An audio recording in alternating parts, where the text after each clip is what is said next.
안녕하세요. 부의 독서입니다. 오늘 이재명 대통령님께서 귀국길에 오르셨는데요. 오늘 이재명 대통령님의 책 함께 가는 길은 외롭지 않습니다. 읽어드리도록 하겠습니다. 함께 뜻을 모을 때 바꿀 수 있는 것들, 국민에 의한, 국민을 위한 정보시대. 중국 서주시대의 유황에게 포사라는 애첩이 있었는데 그녀는 좀처럼 웃지를 않았다. 포사의 미소를 보고 싶었던 유황은 급기야 봉화를 피워 변방의 제후들을 불러 모았다. 허둥지둥 달려온 제후들은 뒤늦게 거짓 봉화임을 알고 허탈하게 주저앉았다. 그 모습을 보던 포사가 드디어 웃음을 터뜨렸다.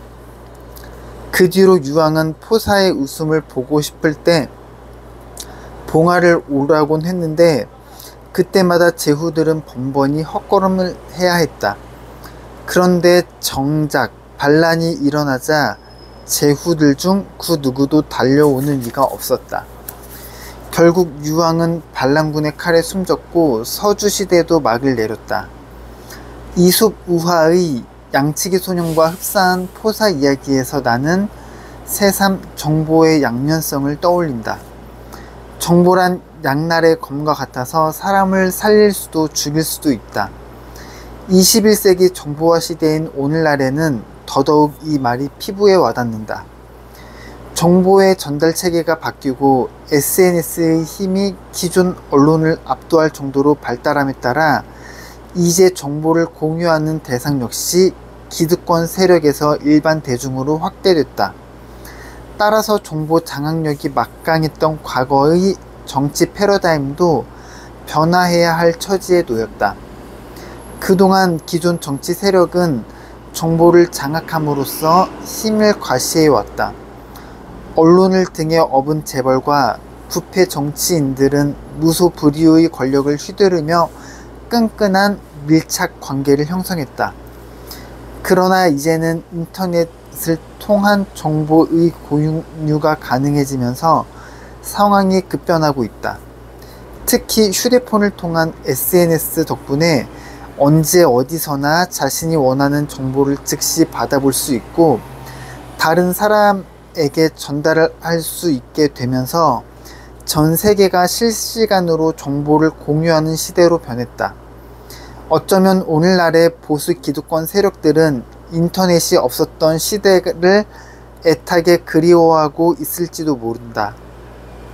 그때 모든 것이 참으로 쉬웠기 때문이다. 1980년 쿠데타의 주역인 전두환 군부 세력과 거짓 언론들은 광주 민주화 운동을 반정부 세력이 일으킨 폭동으로 보도함으로써 진실을 철저히 파묻어 버렸다. 조국의 민주화를 위해 혹은 아무 죄도 없이 총칼에 희생된 수많은 광주 시민들을 폭도로 몰아버릴 만큼 야만적인 시대였다. 이후로도 전두환 정권은 보도 지침을 통해 언론을 권력의 신효로 만들기 급급했다. 그러나 이제 그런 시대는 지났다. 국민은 SNS를 통해 권력의 프레임을 거치지 않은 진짜 정보를 공유하게 되었다. 박근혜, 최순실 게이트 당시 박근혜 대통령이 몇 차례의 국민 담화와 지습적인 기자 간담회를 통해 변명을 쭉쭉 늘어놓아도 대다수 국민들은 코 웃음을 쳤다. 몇몇 보수 기득권 언론이 대통령의 편을 들고 싶어도 국민들이 이제 무엇이 진실이고 무엇이 거짓인지 정확하게 분별할 수 있게 되었다. 부패한 권력과 언론은 언제나 거짓 정보를 퍼뜨려 국민을 길들이려고 했지만 진실을 공유하게 된 국민들은 드디어 행동하기 시작했다. 촛불 시위에 참여한 많은 국민들을 한마음 한뜻으로 뭉치게 한 것도 SNS가 가진 정보 공유의 힘이었다. 2016년 나에게 집단 지성의 놀라운 저력을 확인시켜준 한 해였다. 널리 알려져 있듯이 집단 지성이란 다수의 사람들이 서로 협력하는 과정에서 얻게 되는 고도화된 집단의 지적 능력으로 어느 한 개체의 능력이 따라갈 수 없을 만큼 지능적이고 강력한 힘을 가지고 있다.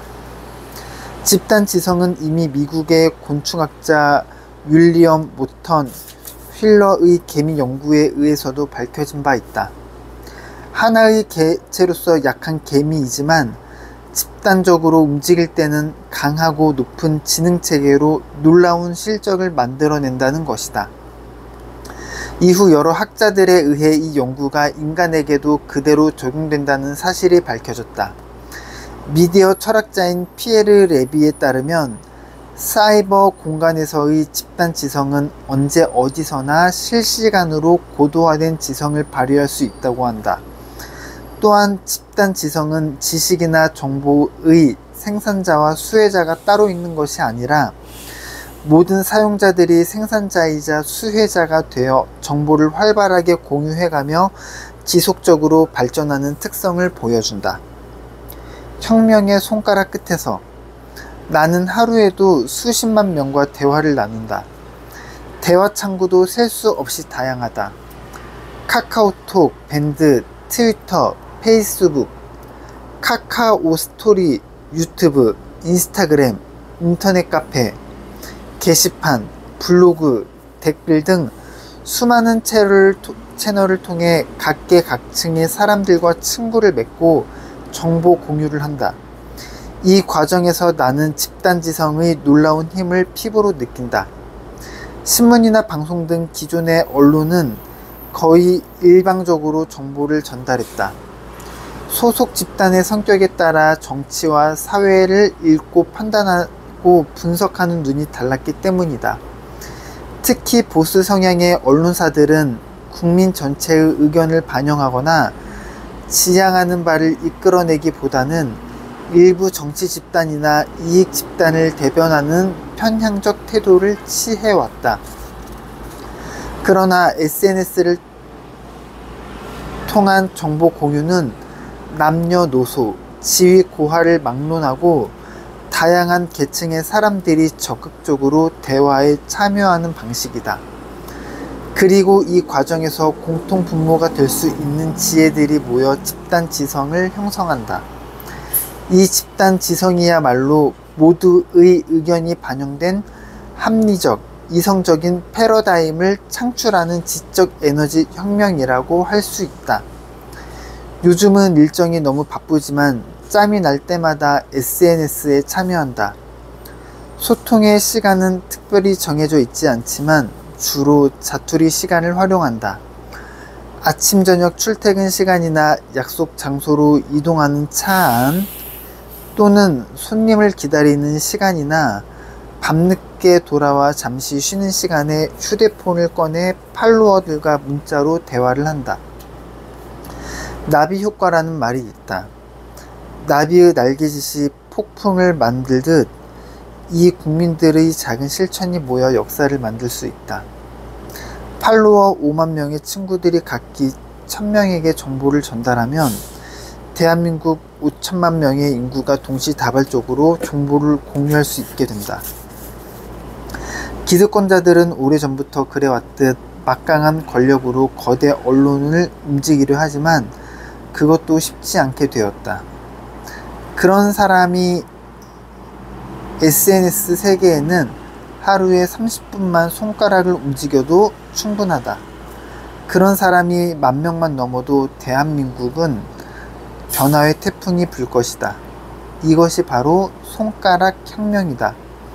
나는 일찌감치 SNS 세계에서 이재명의 손가락 혁명군을 만났다. 나를 지지하는 팔로워들이 이재명의 손가락 혁명군을 자처하며 위대한 집단 지성을 형성한 것에 한없는 행복을 느낀다. 손가락 혁명군의 활약은 대단했다. 기득권 세력과 국정원이 아무리 정치 공작으로 나를 비방하고 종북으로 몰아도 이재명의 손가락 혁명군은 언제나 진실과 거짓을 명백히 가려내 주었다. 그리고 2017년 1월 15일 광주에서 아주 뜻깊은 자리가 만들어졌다. 공정국가 건설을 위한 손가락 혁명군 출정식이 열렸다.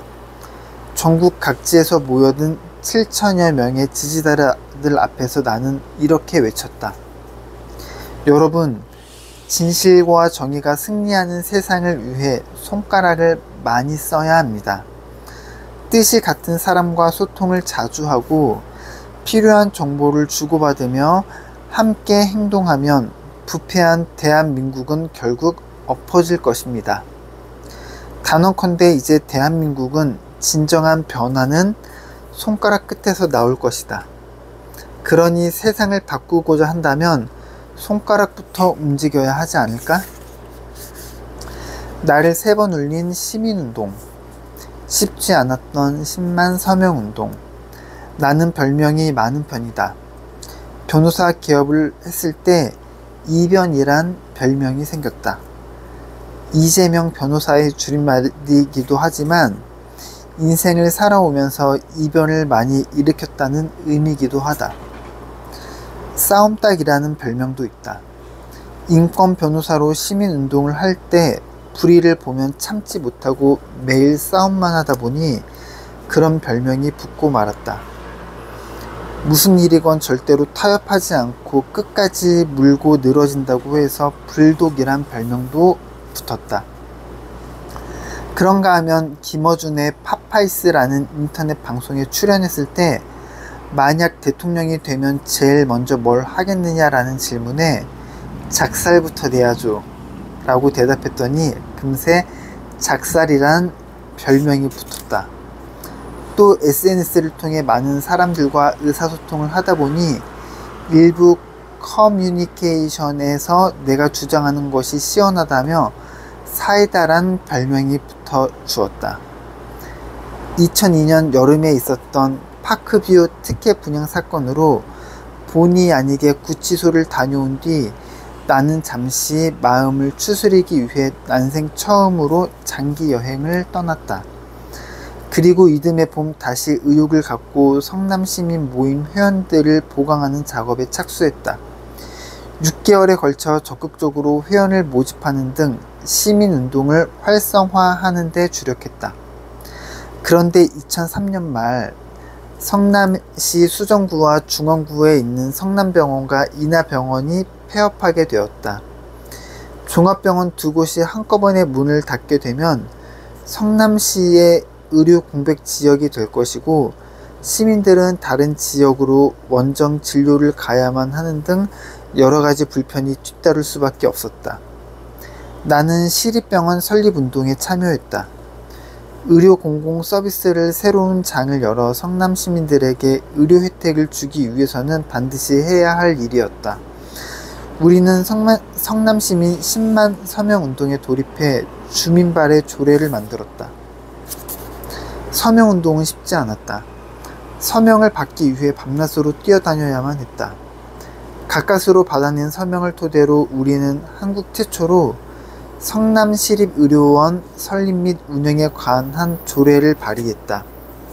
그러나 2004년 3월 25일 성남시의회는 이 조례를 개회 47초 만에 날치기로 부결시켜버렸다. 당시 방청석에서는 나를 비롯해 서명운동에 참여했던 회원들이 대거 참석해 있었다. 47초 만에 날치기에 격분한 우리는 성남시의회 의장과 의원들에게 강력하게 항의했다. 하지만 그들은 날치기로 부결시키자마자 약속했다는 듯 회의장을 빠져나가더니 각자 어디론가 도망쳐버렸다. 방청하던 우리는 시의회 회의장에 점검한 채 항의 농성에 돌입했다. 회원들 몇 명은 울음을 터뜨렸고 나도 함께 울었다. 그동안 서명을 받기 위해 발에 물집이 잡히도록 뛰어다닌 그 모든 시간과 노력이 단 47초 만에 사라졌으니 얼마나 허탈하고 분했을까. 일단 우리는 시의회 회의장에서 농성을 하다가 오후 5시경에 귀가하기로 했다. 하지만 나는 집으로 돌아갈 수 없게 되고 말았다. 시의회가 나를 특수공무집행방해죄로 고발했기 때문이다. 나는 어쩔 수 없이 시청 바로 옆에 있는 주민교회 건물 지하에 몰래 피신했다. 경찰에 붙잡히면 곧바로 구속될 처지였다. 주민교회는 명동성당이나 조계사처럼 경찰이 함부로 들어와 체포할 수 없는 일종의 치외법권 구역이었다. 당시 이 교회의 이해학 목사는 빈민운동과 통일운동 등 생명공동체의 활동을 하고 있었다. 한창 꽃들이 피어나는 화창한 봄날, 어두운 지하실 구석에 앉아 있으려니 한숨이 절로 나왔다. 이번에 구속되면 두 번째였다. 자칫 잘못하면 변호사 자격을 빼앗길 수 있는 상황이라 일단은 숨어서 구명운동을 해나갈 수밖에 없었다. 대단하십니다. 화이팅입니다. 감사합니다.